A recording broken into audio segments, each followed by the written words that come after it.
Ya Ali Madad. Otherwise, Rai Abu Ali Missionary, wise number 472. 1st of December, year 2000. My voice in Atlanta, South Jamatkana. Ya Ali Madad. ایمان راکشو تو چھوٹسو ہنے گر کہے چھے پکار ساچی دسوند جا آل جو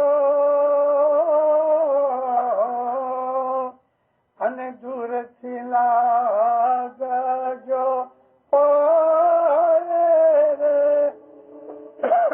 بھائی دور تھی لگ جو پائے مولانا حضرت موت صلی اللہ علیہ وسلم پانی رکھا چھوڑا زندہ رہو.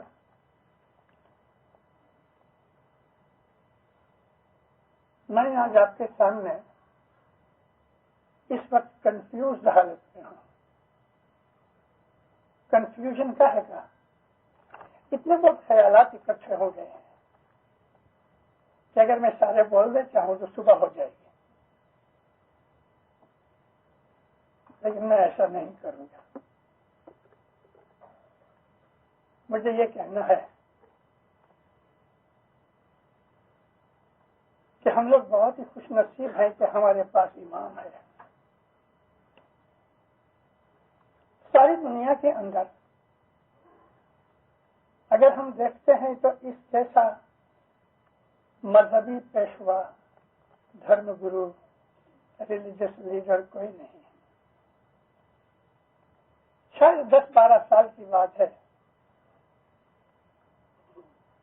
میں نے ٹورانٹو میں ایک دفعہ ایک وعظ کی تھی.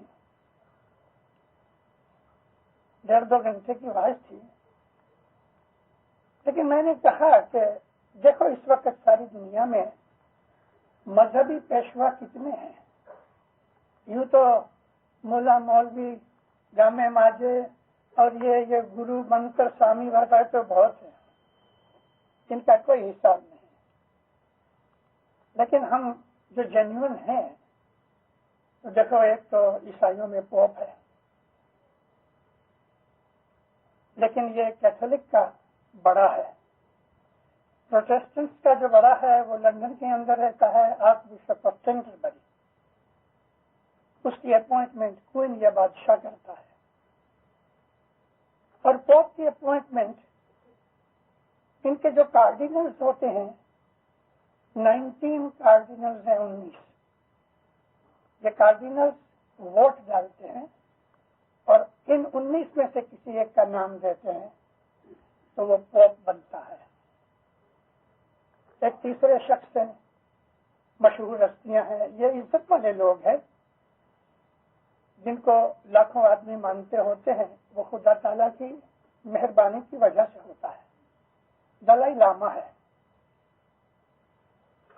بدھسٹ کے اندر 6 الگ الگ فرقے ہیں، مگر جو سب سے بڑا فرقہ ہے دلائی لاما، ان کا مذہبی پیشوا ہے. دلائی لاما کی اپوائنٹمنٹ اس طرح ہوتی ہے کہ جو دلائی لاما جب گزر جاتا ہے تو اس کے بعد دفن کریا جو کچھ بھی کرتے ہیں ہو جاوے تو پھر یہ لوگ 7-8 آدمی جو اس کی کمیٹی کے ہیں وہ لوگ گزرے ہوئے دلائی لاما کی چیزیں لے کے گھومتے ہیں اور 5 برس کے نیچے کے کسی بچے کو وہ چیزیں دکھاتے ہیں. اگر اس بچے نے ان چیزوں کو ریکگنائز کر لیا، ان لوگوں کے ٹریڈیشن کی بات کرتا ہوں، تو اس کو وہ لوگ دلائی لاما مان لیتے ہیں. میں ان تمام چیزوں کی ڈیٹیل میں نہیں جانا چاہتا کیونکہ مجھے جو کہنا ہے وہ کچھ اور ہے. تو اس طرح سے کبھی کبھی ان کو 2 برس نکل جاتے ہیں، نیا دلائی لاما، جس کو یہ دلائی لاما کا اذکار کہتے ہیں، نہیں ملتا، لیکن آخر کوئی نہ کوئی ایسا بچہ مل جاتا ہے کہ جو ان چیزوں کو پہچان لیتا ہے، اس کو یہ دلائی لاما مانتے ہیں۔ ابھی تو شنٹو مذہب ختم ہو گیا، لڑائی سے پہلے شنٹو مذہب بہت مشہور تھا، جاپان کے 2 کروڑ آدمی اس کو مانتے تھے۔ شنٹو مذہب یہ تھا کہ وقت کا جو بادشاہ ہے، یعنی جاپان کا بادشاہ، وہ ان کے بڑاؤں کا یعنی بزرگوں کا اوتار ہے اور وہ خدا کا اوتار ہے، اس حساب سے اس کو وہ مانتے تھے۔ میں جو کہ شنٹو مذہب ابھی ختم ہو چکا ہے، پھر بھی سینکڑوں ہزاروں لوگ اس کے اوپر عمل کرتے ہیں۔ میں خاص شنٹو مذہب کی اسٹڈی کے لیے میں جاپان گیا تھا۔ اب ایک اور چھوٹے سے حالت کے اندر دیکھتے ہیں تو ہمارے بہرے بھائی ہیں، جن کے اندر ایک دائی مطلق ہے، وہ بمبئی میں رہتا ہے آج کل، وہ امام کا دائی ہے۔ آپ لوگوں کو پتا ہونا چاہیے کہ ہمارے مولانا امام مسلم سیف اللہ علیہ السلام جو تھے 18ویں امام، اور ان کے فرزند تھے حضرت نزار علیہ السلام، اس وقت کیرو میں نہیں تھے اور امام مسلم سیف اللہ نے وفات پائی۔ امام کی وفات کے وقت اس وقت حضرت مفتی علی جو دوسرے فرزند تھے، دوسری ماں سے، امام نزار کے بھائی تھے لیکن سوتیلے بھائی تھے، ان کو وزیر اعظم خسر ہوتا تھا۔ مفتی علی کے گھر میں اس کی لڑکی تھی، اس لیے اس نے ان کو امام اور خلیفہ کے طور پہ رکھ دیا، اور امام نزار کو الیگزینڈریا کے قلعہ کے اندر نظر بند کیا۔ 2 پیڑھی اور نکلی تو ان کا امام غائب ہو گیا، اور پھر یہ دائی مطلق کا سلسلہ چلا۔ اس وقت جو بمبئی میں دائی ہے وہ 52 دائی ہے، ان کا امامت کا دعویٰ نہیں کرتا، لیکن یہ ضرور کہتا ہے کہ امام سے میری ملاقات ہوتی ہے اور میں امام سے گائیڈنس لیتا ہوں۔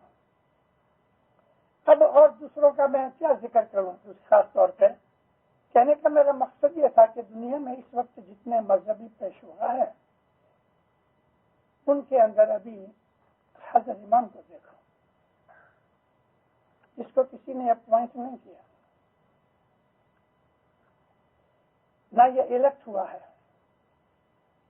جب ایک امام اس دنیا کو چھوڑتے ہیں تو وہ اپنے امامت کے نور جو ہے وہ اپنے آنے والے جانشین کو سونپتے ہیں موت کے وقت۔ یہ سلسلہ ہمارا چلا آتا ہے حضرت ابراہیم علیہ السلام سے۔ الحمدللہ آپ لوگ پاکستان میں پڑھے لکھے ہیں اور ضرور کچھ نہ کچھ اسلام کی ہسٹری جانتے بھی ہوں گے۔ حضرت ابراہیم علیہ السلام نبی تھے اور ان کے اوپر صحیفہ اترا تھا، تو رسول بھی تھے۔ رسول شریعت میں چینج کرتے ہیں، نبی نہیں۔ نبیوں کو یہ حکم نہیں ہوتا، رسول کے اوپر کتاب اترتی ہے جس کو صحیفہ کہتے ہیں، لیکن نبی کے اوپر کوئی کلام نہیں اترتا۔ نبی کو وحی ہوتی ہے ضرور، مگر ان کے اوپر کتاب نہیں اترتی۔ ابراہیم علیہ السلام نبی بھی تھے، رسول بھی تھے۔ میں آپ کو ایک بہت گہرا خیال دے رہا ہوں، خصوصاً اسماعیلیوں کو سمجھنے کے لیے، اور جس کے اوپر ہمارے ایمان کا دار و مدار ہے۔ میں 2 دفعہ ریپیٹ کر چکا ہوں اور ابھی تیسری دفعہ کہتا ہوں کہ حضرت ابراہیم علیہ السلام جو تھے نبی بھی تھے، رسول بھی تھے۔ اب خدا نے کہا تیری پیاری سے پیاری چیز ہے وہ میری راہ میں قربان کر، اور حضور نے، میں ڈیٹیلز نہیں دیتا آپ کو، سنی ہے بہت دفعہ، تو آپ نے حضرت اسماعیل علیہ السلام کی قربانی کی، جو کہ نیت قربانی کی ہو گئی، مگر حضرت اسماعیل بچ گئے، اللہ نے بچا لیا، اور ایک دمبا اس کی جگہ ابراہیم علیہ السلام کی گود میں آ گیا۔ اب جو پرچہ کھولا تو دیکھا تو اسماعیل کھڑے ہیں اور گود میں دمبا پڑا ہے۔ مطلب یہ ہے کہ خدا کو نیت ہی دیکھنی تھی۔ اسماعیل علیہ السلام کے گلے پہ چھری پھیرانا یہ مقصود نہیں تھا، مقصود یہ تھا کہ ابراہیم علیہ السلام کیا اپنے اس فرزند کی قربانی اپنے ہاتھ سے اللہ کے واسطے کرنے کو تیار ہے، اور وہ تھے۔ خدا خوش ہوا، امتحان میں پاس ہو گئے، تو خدا نے کیا دیا؟ ہم کو سرٹیفکیٹ ملتے ہیں، میڈل ملتے ہیں، ڈگریاں ملتی ہیں۔ ابراہیم علیہ السلام کو کیا ملا؟ اللہ کہتا ہے میں نے تجھے سارے جہان کے لوگوں کا امام بنایا، انی جاعلک للناس، امام بنا دیا، سارے جہان کے انسانوں کا امام بنا دیا۔ اگر رسول اور نبی کا درجہ ہے، اس سے اس کو بڑھایا کہ گھٹا دیا؟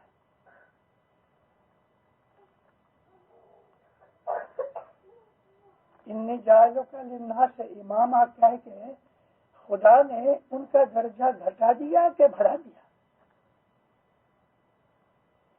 اتنے بڑے امتحان میں کامیابی کے بعد ظاہر ہے کہ ان کا درجہ گھٹایا نہیں گیا، بڑھایا گیا ہے۔ جب تک کہ ہمیں اچھی طرح حقیقت اور حالات کا یقین اور پکی خبر نہ ہو، کسی سے بحث کرنا فضول ہے۔ لیکن میں آپ کو یہ کہتا ہوں کہ جو امام اس لیے بنے کہ وہ رسول تو تھے، نبی بھی تھے، لیکن ان کا درجہ بڑھا دیا گیا۔ ہمارے مذہب کے اندر امامت کا درجہ ہے، وہ خدائی درجہ ہے۔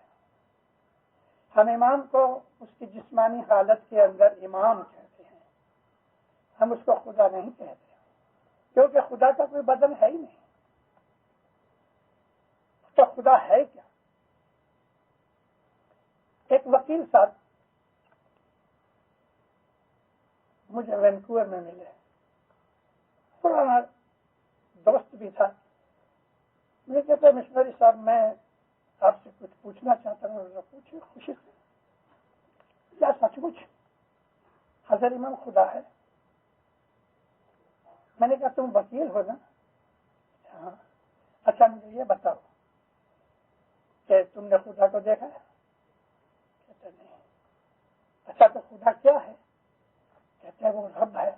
میں نے کہا رب کا مطلب پالنے والا، یہ تو کچھ خدائی صفت ہوئی ہے اور کچھ نہیں۔ خدا کیا ہے؟ کہتا خدا خالق ہے۔ میں بولا تو یہ کریٹر ہے، یہ اس کی صفت ہے۔ خدا کیا ہے؟ سوچ میں پڑ گیا۔ میں نے کہا تیرے کو خدا کا پتہ نہیں اور تو یہ پوچھتا ہے کہ امام خدا ہے کہ نہیں؟ ان کی دونوں کی حالت تجھے معلوم ہونی چاہیے۔ میں تمہیں کہوں کہ لندن ہے وہ وینکوور جیسا ہے، تو میں نے لندن بھی دیکھا ہے، وینکوور بھی دیکھا ہے، اس لیے میں کہہ سکتا ہوں کہ جو لندن ہے وہ وینکوور جیسا ہے۔ لیکن تم نے نہ تو تمہیں امام کا پتہ ہے نہ تمہیں خدا کا پتہ ہے، تو کس طرح سے کہو؟ میں تجھے کیا جواب دوں؟ بہت سوچ میں پڑ گیا۔ کہتے ہیں آپ نے سچ کہا۔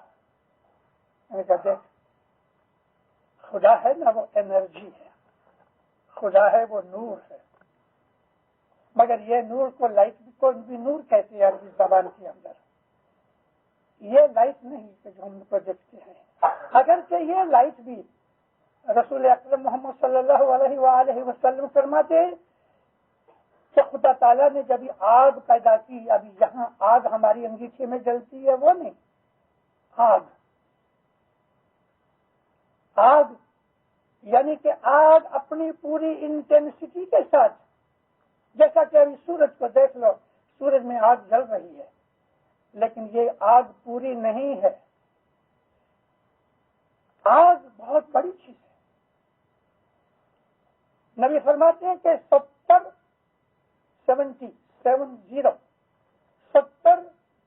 درجوں سے خدا نے اپنے نور کو نیچا کیا.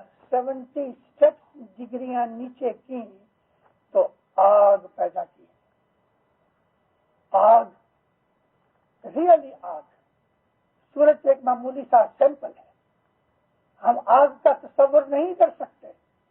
آگ ایک ایسی چیز ہے، ایسی طاقت ہے خدا کی کہ اس میں جو کچھ بھی ڈالو وہ آگ بن جاتا ہے.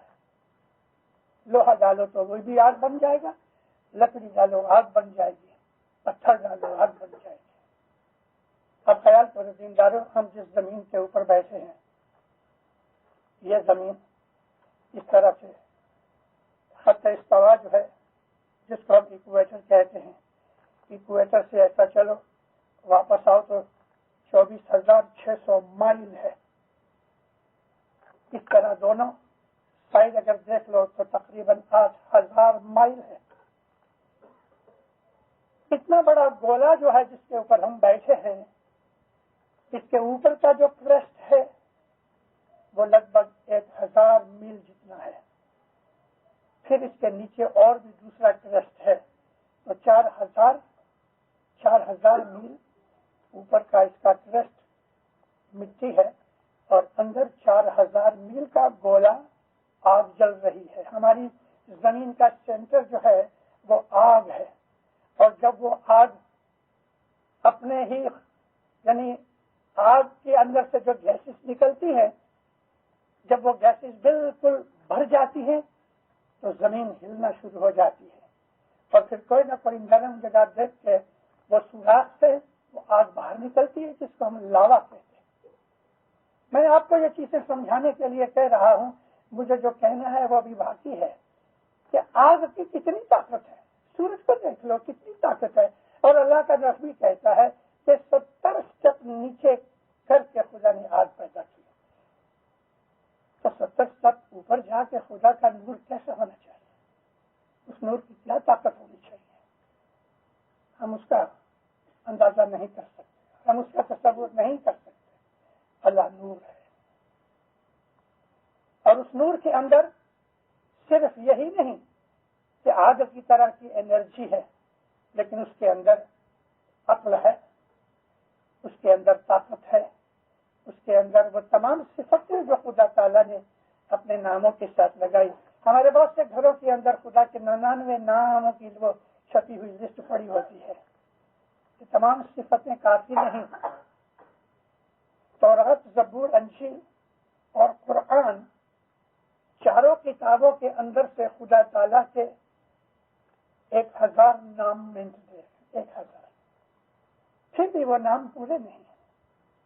اللہ خود کہتا ہے قرآن میں کہ دنیا میں جتنے بھی سمندر ہیں ان کو اگر سیاہی میں بدل ڈالو، اور دنیا میں جتنے بھی درخت ہیں ان کی کلمیں بنا کے اور اس تمام زمین کے اوپر خدا کی صفتیں لکھنی شروع کرو تو خدا کی صفتیں پوری نہیں ہوتی. یہ ہے اللہ.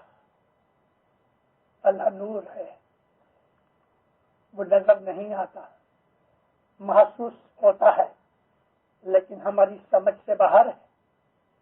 اس نور کی ہم بندگی کرتے ہیں، اس نور کی ہم عبادت کرتے ہیں، کیونکہ اسی نور کی وجہ سے ہماری ہستی ہے. ہم زندہ ہیں تو اس لیے کہ اس نور نے ہم کو زندہ رکھا ہے، اور جب ہم مر جائیں گے تو اس لیے کہ اس نور نے ہمارا یہ قانون بنا رکھا ہے کہ ہمیں ایک دن مر جانا ہے. یہ پیدائش، زندگی اور موت اس نور کے تحت ہے. ہر شے اس نور کے قبضے میں ہے، ہر شے اس نور کے تحت ہے، اور وہ نور ہماری ہستی سے باہر ہے کہ ہم اس کا تصور کر سکیں. لیکن ہم اس سے استفادہ کریں، یعنی کہ فائدہ اٹھائیں، اس سے بینیفٹ لینے، تو کس طرح پاسبل ہو گئے؟ خدا نے ہمیں پیدا کیا ہے، وہ ہمارے دنیا کے ماں اور باپوں سے بہت اعلیٰ درجے کا ہے. جس طرح باپ اور ماں نے ہمیں پیدا کیا، اس طرح خدا نے ہمیں پیدا نہیں کیا. اس نے پیدا کیا ہے اپنی طاقت سے، اور ہم ہستی میں آئے. جس طرح دنیا کی ماں رحیم ہے، وہ ہزاروں درجے زیادہ رحیم ہے، وہ رب ہے، پالنے والا ہے۔ تو یہ تمام صفتیں ہونے کے باوجود تو ہمارے دل میں خیال آتا ہے کہ اے خدایا میں تجھے کیسے دیکھوں۔ موسیٰ علیہ السلام طور پہ گئے، لوگ مینا مارتے تھے، یا نبی آپ نے کبھی خدا کو دیکھا؟ موسیٰ علیہ السلام ظاہری حالت میں تو خدا کو دیکھا نہیں تھا، نبی ہونے کے باوجود بھی کھڑے رہے۔ موسیٰ کیا ہے؟ یہ ایک ہی نبی تھے کہ جو خدا تعالیٰ سے ہم کلام کرتے تھے، جس طرح ہم دو آدمی باتیں کرتے ہیں اس طرح خدا تعالیٰ انسانی آواز میں موسیٰ کے ساتھ بات کیا کرتے تھے۔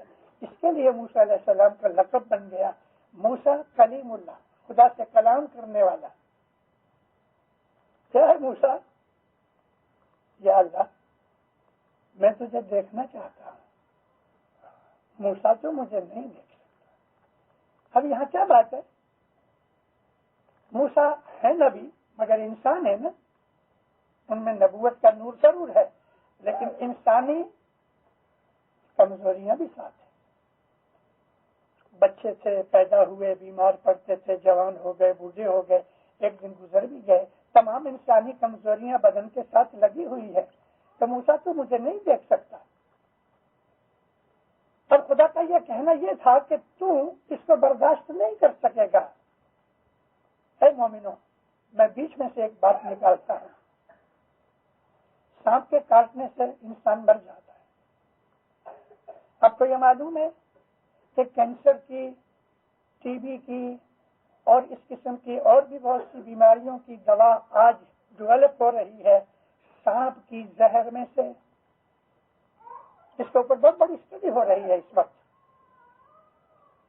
سانپ کی زہر میں بہت سی بیماریوں کے علاج ہیں۔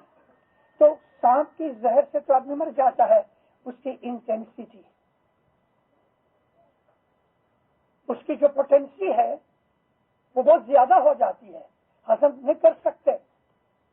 ہم روز ایک آدھ ایسپرین کھا لیتے ہیں لیکن مٹھی بھر کے کھا لو تو لا الہ الا اللہ محمد رسول اللہ ہو جائے، کیونکہ اس کی پوٹینسی بڑھ گئی، ہم اس کی طاقت کو برداشت نہیں کر سکے، لیور پھٹ گیا۔ سانپ کی جو دوا ہے اس کی زہر میں طاقت بہت ہونے کی وجہ سے ہماری باڈی برداشت نہیں کر سکتی۔ اب اس کو بہت ریڈیوس کر کے اس کی پوائزن میں سے بہت سی بیماریوں کی دوائی ہو رہی ہے۔ اب میں یہ آپ کو ایک مثال دے کے یہ کہنا چاہتا ہوں کہ اللہ تعالیٰ ہے، اس کی پوٹینسی اتنی زیادہ ہے، اتنا وہ زیادہ طاقت والا ہے، اس کا نور اتنا طاقت والا ہے کہ انسان تو انسان، ساری مخلوقات کے اندر کوئی بھی ہستی خدا کے نور کو برداشت نہیں کر سکتی۔ اے موسیٰ تو مجھے نہیں دیکھ سکتا۔ تھوڑا سا اداس ہو گیا۔ اچھا ایسا کر، میں اپنا ذرا سا جلوہ ڈالتا ہوں اس پہاڑ کے اوپر جس میں تو کھڑا ہے، اگر پہاڑ نے برداشت کر لیا تو تو برداشت کر سکے گا۔ اب وہ جلوہ ذرا سا، جلوہ کیا ہوتا ہے؟ آنکھ اونچی سے نیچی کر لو، آنکھ کی پلک ہے، یہ ایک جلوہ ہے۔ تو اللہ تعالیٰ نے وہاں ایک بلوت کا درخت تھا، بلوت کہتے ہیں انگلش میں اوک، O-A-K، اوک کا درخت کے اوپر خدا نے اپنا جلوہ ڈالا، سارا درخت جگمگا اٹھا۔ موسیٰ علیہ السلام تو گر پڑے بے ہوش ہو کے، نبی تھے اس لیے بچ گئے، مگر پہاڑ سرما بن گیا، پہاڑ سارا جل کے راکھ ہو گیا۔ آج بھی وہ راکھ موجود پڑی ہے، 4000 سال ہوئے، 3500 سال۔ کہنے کا میرا مقصد یہ تھا کہ خدا تعالی نور ہے۔ ہمارے اسماعیلی مذہب کا جو بنیادی اصول ہے وہ نور ہے، ہم لوگ نور پرست ہیں۔ ساری دنیا خدا کو مانتی ہے لیکن نور کی تلقین اور نور کی ریسرچ آپ کو یہ مذہب سکھائے گا۔ ہماری بنیاد نور پر سے ہے۔ مولانا شاہ سلطان محمد شاہ داتار کی جب وفات ہوئی تو مولانا حضرت امام شہزادہ تھے، وہ نور جو امامت کا نور تھا وہ منتقل ہوا۔ یہ جو امامت کا نور ہم بات کرتے ہیں یہی خدا کا نور ہے، اور خدا نور ہے، خدا کی کوئی ہستی نہیں اور کسی دنیاوی نظر سے، تو وہ نور نبیوں میں بھی تھا، اماموں میں بھی ہے۔ یہ نور ہی نور ہے کہ جو ساری کائنات میں کام کر رہا ہے۔ ہمارا بھی مذہب کے اندر جو اعتقاد ہے تو وہ نور کے اوپر ہے، اور یہ جو نور ہے اس کی بے حساب شکلیں ہیں، ہر جگہ نور موجود ہے۔ مثال یہ لے لو، الیکٹریسٹی، کدھر اس کا انجن ہے، کتنے مائل دور ہوگا، وائروں سے چلا آیا ہے۔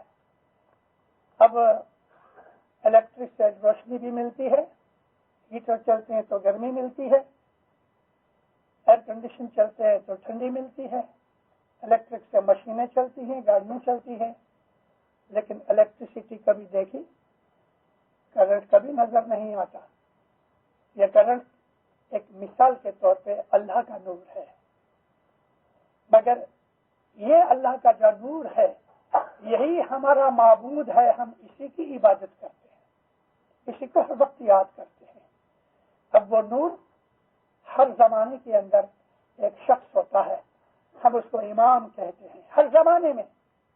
ایسا مت سمجھنا کہ امامت مرتضی علی سے چلی، مرتضی علی سے پہلے بھی امامت موجود تھی مگر چھپی حالت میں تھی، یعنی کہ مرتضی علیہ السلام کے جو ابا تھے حضرت ابو طالب جو تھے ان میں امامت کا نور تھا، ان کے ابا تھے عبد المطلب، ان میں امامت کا نور تھا، ان کے ابا تھے حضرت ہاشم، ان میں امامت کا نور تھا، ان کے ابا تھے حضرت عبد المناف، ان میں امامت کا نور تھا۔ یہ سلسلہ ابراہیم علیہ السلام سے چلا آتا ہے۔ اب پھر میں آپ کو وہاں لاتا ہوں، ابراہیم علیہ السلام کو جب انہوں نے کامیابی پائی تو خدا نے ان کا درجہ بڑھا دیا، میں تم کو آج تمام انسانوں کا امام بناتا ہوں، ان جائلوں کا للناس امامہ۔ اس کے اندر انسانوں کا کوئی ایک فرقے کی بات نہیں کہی ہے، انسانوں کا، تمام انسانوں کا میں تمہیں امام بناتا ہوں۔ اور یہ امامت کا سلسلہ ادھر سے چلا آتا ہے۔ ابراہیم علیہ السلام پوچھ کے، اے اللہ یہ تیری جو بخشش ہے وہ کیا میری اولاد میں بھی ملے گی؟ فرمایا ہاں، مگر تیری اولاد میں سے جو ظالم ہوں گے، ظالم کا مطلب کہ جو عدل نہیں کریں گے، انصاف نہیں کریں گے، ان کو نہیں ملے گی، لیکن میرا یہ وعدہ قیامت تک کا ہے۔ ابراہیم کے ساتھ اللہ تعالیٰ نے قیامت تک وعدہ کیا کہ ابراہیم کی اولاد میں نسل با نسل اس کا نور موجود رہے گا اور وہ امام ہے۔ یہ ایک ہی سلسلہ ہے جو مولانا حضرت امام تک آ کے ختم ہوتا ہے، اور یہ سلسلہ قیامت تک جاری رہے گا۔ اس کے درمیان اور بہت سے لوگوں نے کھوٹے دعوے کیے، جیسا کہ ابھی میں نے نام دیا آپ کو، حضرت مفتی علی جو تھے، میں ان کو حضرت اس لیے کہتا ہوں کہ ہمارے امام کے بیٹے تھے، امام نظار علیہ السلام کے بھائی تھے، مگر انہوں نے اس کا کھوٹا دعویٰ کیا، 3-4 پیڑھی کے بعد نسل بند ہو گئی۔ اسی طرح سے اس کے پہلے دیکھو تو حضرت مفتی علی نے بھی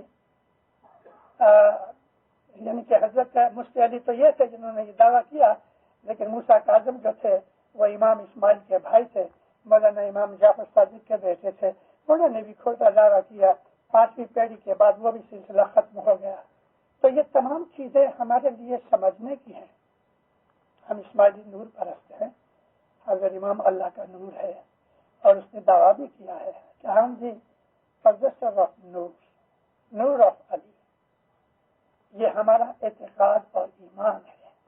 اب ہم لوگ اس لیے خوش نصیب ہیں کہ یہ بات ہم جانتے ہیں، اور جس ڈیٹیل سے میں نے آج آپ کو سمجھائی ہے، اس ڈیٹیل کے ساتھ اگر آپ اپنے بچوں کو سمجھاتے رہے تو نسل با نسل یہ سلسلہ جاری رہے گا کہ ہم حضرت امام کے اندر اللہ کا نور مانتے ہیں۔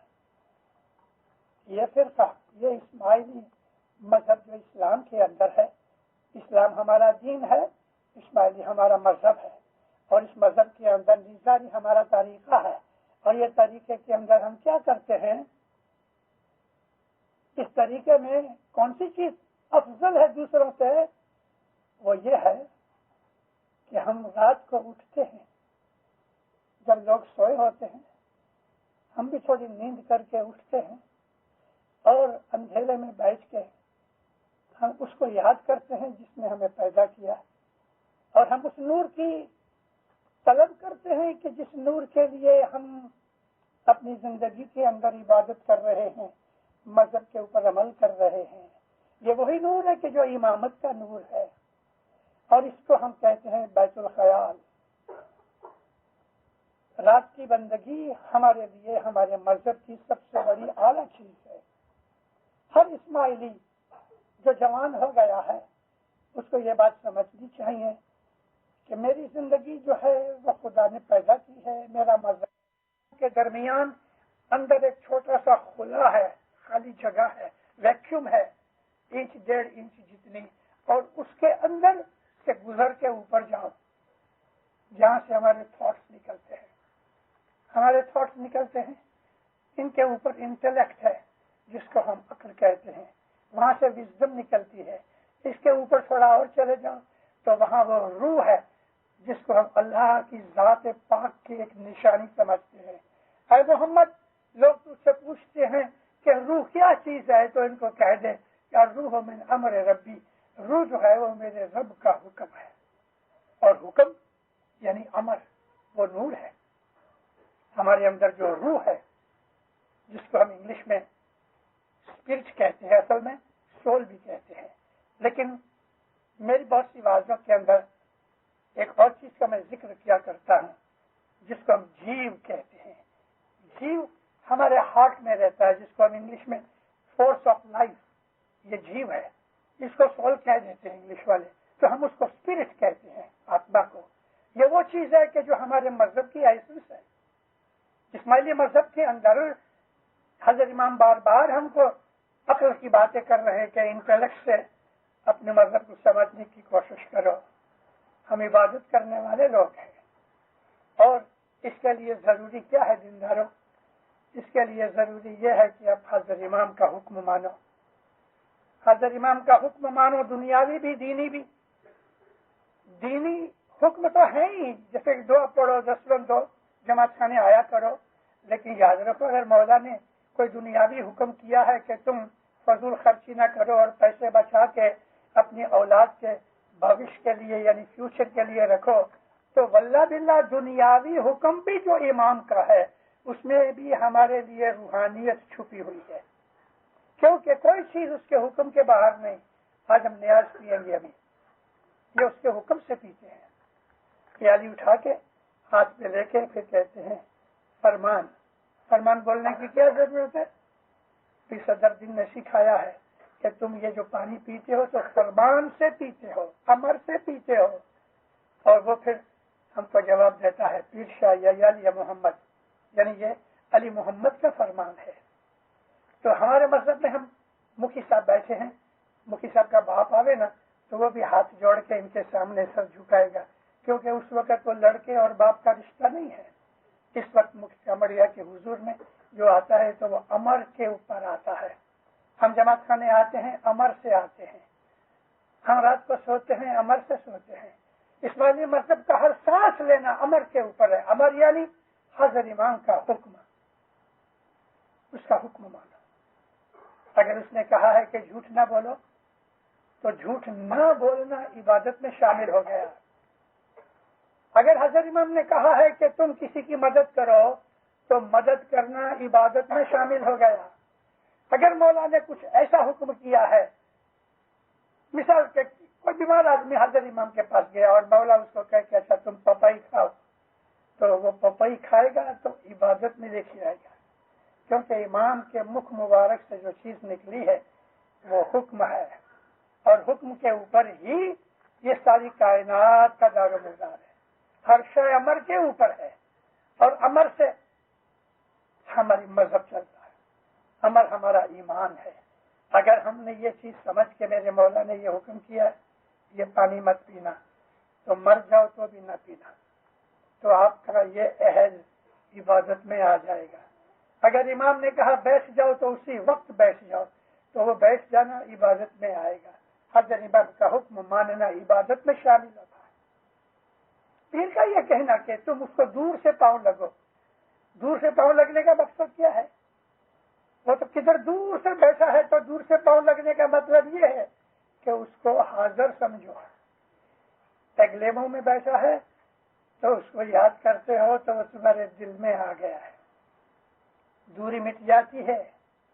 دور سے پاؤں لگنے کا مطلب یہ ہے کہ اس کو دور نہ سمجھو بلکہ یاد کرو، اور ہر لہجہ اس کو یاد کرو، امام زمان کے فرمان پہ عمل کرو، دو جہان کی برکتیں پاؤ گے دینداروں، دو جہان کی مرادیں پاؤ گے، دلوں کے اندر نور روشن ہوں گے۔ مولانا حضرت امام کے جو فرامین ہیں وہ ہم پڑھتے رہتے ہیں، لیکن آج میں آپ لوگوں کو ایک عرض کرتا ہوں کہ آپ گھروں میں بھی حضرت امام کے فرمان پڑھا کرو، اپنے بچوں کو پڑھایا کرو، بچوں کو اپنے فرمان سمجھایا کرو۔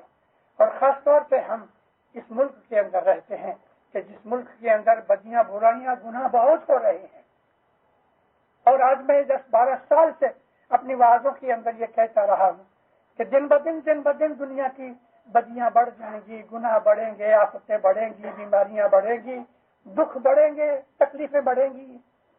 بدی کا جو رستہ ہے وہ بہت بڑھ رہا ہے، شیطان کا زور بہت زیادہ ہو رہا ہے، بڑھتے جائیں گے، ایمان گھٹتا جائے گا، کیونکہ دنیا کا لالچ ہمارے دل میں آ جائے گا، دنیا کی موج مزہ ہمارے دل میں آ جائے گی، ہم سچائی کو بھول کے بدی برائی کی طرف چلے جائیں گے، اور اس وجہ سے ایمان کمزور ہو جائے گا۔ دور سے پاؤں لگنے کا مطلب یہ ہے کہ اگرچہ وہ ظاہر میں دور ہے مگر تمہارے دل میں بیٹھا ہے، اس کو حاضر ناظر سمجھ کے اپنی زندگی گزارو، اور اس مذہب کے اندر مضبوط بنو، یہاں کی برائیاں مت لو، یہاں کے کلچر کے اوپر عمل مت کرو۔ ابھی دیکھو دسمبر کی آج 1 تاریخ ہو گئی، تھوڑے دنوں میں کرسمس کا زور ہو جائے گا۔ کرسمس ایک کمرشل گمک ہے، یہ جو کمرشل کمیونٹی ہے ان لوگوں نے یہ کرسمس بنایا ہے، تحفے تحائف دیتے ہیں، خوب بزنس کرتے ہیں، لوگوں کو ایک دوسرے کو سیمپلز بھیجتے ہیں، ایک دوسرے کو تحفے گفٹ بھیجتے ہیں، گھروں کے اندر بتیاں کرتے ہیں، اس کے اندر کوئی روحانیت نہیں ہے۔ مگر ہمارے ایسے اسماعیلی گھر ہیں کہ جو کرسمس ٹری لگا لیتے ہیں، یہ ہمارا کام نہیں، یہ ہمارا کام نہیں دینداروں۔ ہم اسماعیلی ہیں، مسلمان ہیں، ہم جیسس کو نہیں مانتے اس طرح سے کہ جس طرح یہ کرسچن لوگ مانتے ہیں، وہ خدا کا بیٹا مانتے ہیں، لیکن ہم خدا کا نبی مانتے ہیں ضرور ہے، مگر کرسمس کے ساتھ ہمارا کوئی تعلق نہیں۔ عید آئے گی، عید مناؤ، رمضان کا مہینہ ہے، جہاں تک بن سکے روزے رکھو۔ روزے ہمارے اوپر ڈالے گئے، لیکن اللہ تعالیٰ نے آپشن بھی دی ہے کہ اگر تم روزہ نہیں رکھ سکتے تو ایک مسکین کو کھانا کھلاؤ، اور کھانا کھلانے کے لیے ابھی آپ ڈھونڈ لو مسکین کو، مطلب یہ ہے کہ اگر آپ نے خیرات کی ہے تو وہ چیز اس میں داخل ہو جاتی ہے۔ بن سکے روزے رکھو۔ میں روزے رکھنے کے لیے واز نہیں کر رہا، میں تو ایک محض آپ کو بات بتاتا ہوں۔ روزہ رکھنے سے ہماری بدنی حالت اچھی ہوتی ہے، روحانی حالت بھی اچھی ہوتی ہے۔ ہر نبی نے روزے رکھے ہیں، خاص طور پہ اپنی نبوت کو ظاہر کرنے سے پہلے ہر نبی نے 30 یا 40 دن کے روزے رکھے، اور خاص طور پہ صبح کی عبادت کے لیے ہمیں روزہ داری کام آتی ہے۔ رمضان کا جو توقیر و عزت رکھو، رمضان کی رسپیکٹ رکھو، اور اپنے مذہب کو اونچا اٹھانے کے لیے نیک اعمال کی ضرورت ہے ہمیں۔ دنیا کے اندر، دین کے اندر حضرت امام کے فرمانوں پہ عمل کر کے اپنی زندگی گزارو۔ ہر شے کے جو امام کے فرمان کے اندر آتی ہے وہ عبادت میں آتی ہے۔ مولا آپ کو ہمیشہ سکھی آباد رکھے، ایمان کی سلامتی دے، نیک امیدیں پوری کرے، آفت بلائیں دور کرے، بدیوں برائیوں سے بچائے، گناہوں سے بچائے، شیطان کے عمل سے بچائے، کلجگ کی بدیوں سے بچائے۔ مولا اپنی پناہ میں چھتر چھایا میں رکھے، صحت و تندرستی دے، آپ کو اچھا دنیا کے اندر بھی دین کے اندر بھی مضبوط کرے، سکھ آرام دے، آپ کی آل اولاد کو بھی دین و دنیا کے اندر ترقی میں رکھے، آپ کی ہر نیک امید پوری کرے۔ سکھی آباد رہو۔